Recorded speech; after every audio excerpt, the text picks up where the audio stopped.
ગુજરાતની એક તાસીર રહી છે. ગુજરાતની એ તાસીર એવી છે કે જ્યારે જ્યારે રાજકારણ આવે તો તેની સાથે સાથે સમાજકારણ પણ તેની સાથે ચાલતું હોય છે. સમાજની અંદરથી રાજકારણ માટેના નેતાઓ બનતા હોય છે. એ સમાજને સાથે લઈને આગળ ચાલનારો એ આગેવાન એ સમાજનો નેતા બનતો હોય છે અને સમાજના નેતાથી એ રાજનેતા બનતો હોય છે. ત્યારે બનાસકાંઠાના ધાનેરા ખાતે રબારી સમાજનું જે શિક્ષણ સંકુલનું ભૂમિપૂજનનો કાર્યક્રમ હતો, આ જ કાર્યક્રમ દરમિયાન એ મંચ ઉપર ભાજપ અને કોંગ્રેસના નેતાઓ ઉપસ્થિત હતા. આ તમામ નેતાઓની ઉપસ્થિતિની અંદર મહંત શ્રી નુપુરજી મહારાજ કે જાગીરધામ મઠના મહંત છે, તેમના દ્વારા એક સૂચક નિવેદન આપવામાં આવ્યું. વર્ષો પહેલા શરૂ થયેલી જાગીરધામ મઠ ખાતેની જે હાઈસ્કૂલ છે, તે હાઈસ્કૂલ ખાતેથી અભ્યાસ કરેલા કેટલાય બધા નેતાઓ બની ચૂક્યા છે. મહંતના આ સૂચક નિવેદન બાદ સમાજની અંદર પણ એક જાગૃતતા ફેલાણી છે.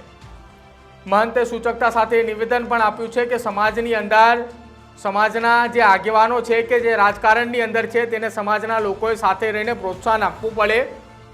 સમાજ અને સાથે સાથે રાજકારણ બંને સાથે હોવું જોઈએ. જો બંને સાથે છે તો જ આપણે આ ધાનેરા ખાતે આવડા મોટા વિશાળ સંકુલનું આયોજન કરી રહ્યા છીએ, વિશાળ સંકુલ બનાવી રહ્યા છીએ. મહંતની આ સલાહથી સૌ કોઈ ચોંકી ઉઠ્યા હતા, એટલા માટે કે આ મંચ ઉપર કોંગ્રેસ અને ભાજપના બંને નેતાઓ એ રબારી સમાજના ઉપસ્થિત હતા.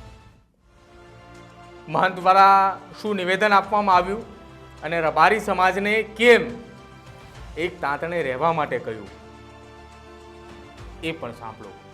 મને આજે એટલો બધો આનંદ છે.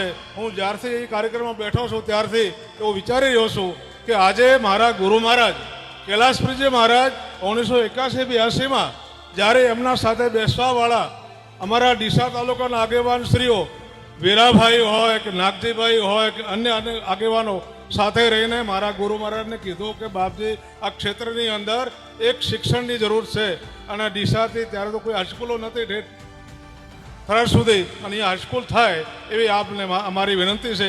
ત્યારે બાપજી કીધું કે વીરાભાઈ, અમને તો એટલી બધી કંઈ ખબર પડતી નથી, તમે જો આ કાર્ય ઉપાડતા હો તો હું તમને મઠ તરફથી જમીન આપી શકું. અને એ વખતે અમારા ગુરુ મહારાજે શિક્ષણ સંસ્થા માટે 5 એકર જમીનનું ભૂમિદાન બાપજીએ કરેલું. અને મને એનાથી પણ વિશેષ આનંદ એ છે કે આજે માવજીભાઈ હોય કે નરસિંહભાઈ હોય કે મોટા ભાગના, હું અહીંયા હાથ ઊંચા કરાવું તો 50% લોકો રામપુરા હાઈસ્કૂલમાં મંત શ્રી કેડી હાઈસ્કૂલના વિદ્યાર્થી અહીંયા અત્યારે વિદ્યમાન છે. એનો અમને આનંદ છે. આજે અમારો એક વિદ્યાર્થી વિધાયક છે, બીજા ઘણા બધા, અને અમારે હાઈસ્કૂલના મોટા ભાગના બધા નેતા જ થયા છે. બીજા કશે અને નેતા ખરેખર એ નેતા ભગવાનની અમારે ત્યાં પ્રયોગશાળા છે, એમાં જે ભણ્યો છે એ નેતા થયો છે. એનો મને આનંદ, કારણ કે એ સમાજને રાહ ચીંધે છે, સાચા રસ્તે વાળે છે. અને અત્યારે સમાજની અંદર ખરેખર જ્યારે બીજા સમાજોની વાત આવે ત્યારે ક્યાંક આપણે નીચું ઘાલવું પડે છે, કારણ કે આજે આપણની અંદર એટલું શિક્ષણ જોઈએ એટલું હજુ આપણને પાસે નથી મળ્યું. માટે હવે આપણને એની ભૂખ જાગી છે. તો આપણે સાથે ખભે ખભો મિલાવીને બધા તન મન ધનથી આ કાર્યમાં જોડાઈએ, એમાં કોઈ પણ પ્રકારનું રાજકારણ ન લાવીએ.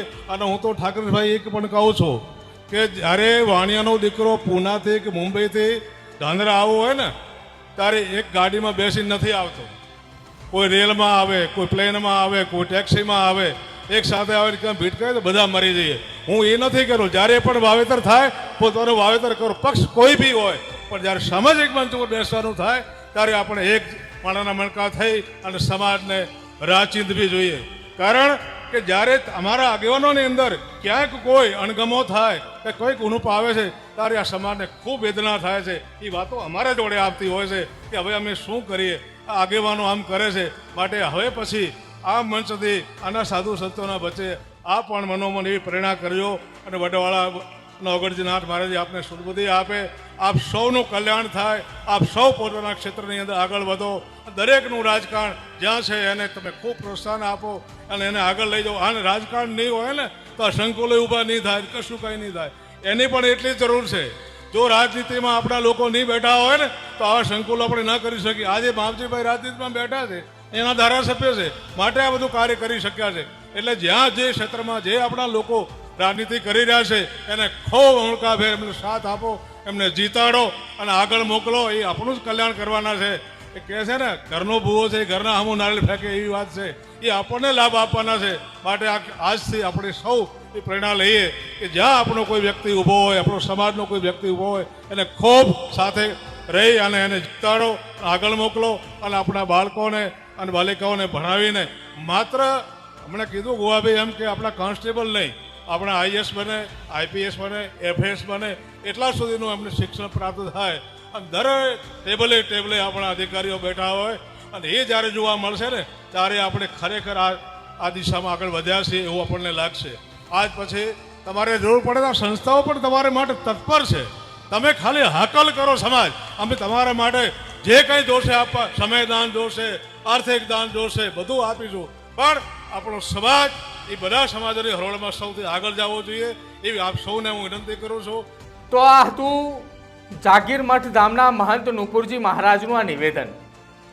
આ નિવેદનની અંદર તેમણે કહ્યું કે સમાજની અંદર રાજકારણ એટલા માટે જરૂરી છે કે જો સમાજને આગળ લઈ જવો હશે, ન માત્ર આ શિક્ષણ સંકુલ પરંતુ શિક્ષણ સંકુલ જેવા અનેક કાર્યો કરવા હશે, તો સમાજની અંદર કોઈ રાજકીય નેતા હશે તો એ કામ ઝડપથી આગળ વધશે. અમારે ત્યાં જાગીર મઠ ધામ ખાતે શિક્ષણ સંકુલ જે છે તે શિક્ષણ સંકુલની અંદર અત્યાર સુધી ભણેલા કેટલાય યુવાનો એ આજની તારીખની અંદર રાજનેતાઓ બની ચૂક્યા છે. આ પ્રકારનું નિવેદન જે છે તે નુપુરદાસજી મહારાજ દ્વારા આપવામાં આવ્યું હતું. મહારાજના નિવેદન થકી અને સાથે સાથે એ જ મંચ ઉપરથી મહારાજે ધાનેરાના ધારાસભ્ય માવજીભાઈને પણ અભિનંદન આપ્યા હતા કે માવજીભાઈ આજે રાજકારણની અંદર છે કે તેના કારણે આ સંકુલ અહીંયા બનવા પામી રહ્યું છે. સમાજનો કોઈ યુવાન, સમાજનો કોઈ આગેવાન આગળ વધતો હોય તો સમાજના લોકોએ તેને સાથ અને સહકાર આપવો જોઈએ. આપનું શું માનવું છે મહંતશ્રીના આ નિવેદનને લઈને? મહંતશ્રીના નિવેદનને આપ કઈ રીતે જુઓ છો? આ નિવેદનને લઈને આપ જે કંઈ પણ કહેવા માંગતા હોય અમારા કમેન્ટ સેક્શનની અંદર જણાવજો. અને જો આપે હજી પણ અમારી ચેનલ ન્યૂઝ રૂમને સબસ્ક્રાઇબ નથી કરી તો આજે જ અમારી ચેનલને સબસ્ક્રાઇબ કરી લો. ગુજરાતના આવા જ રાજકીય અપડેટ સાથે અમે આપને બતાવતા રહીશું અને ફરી મળીશું. નમસ્કાર.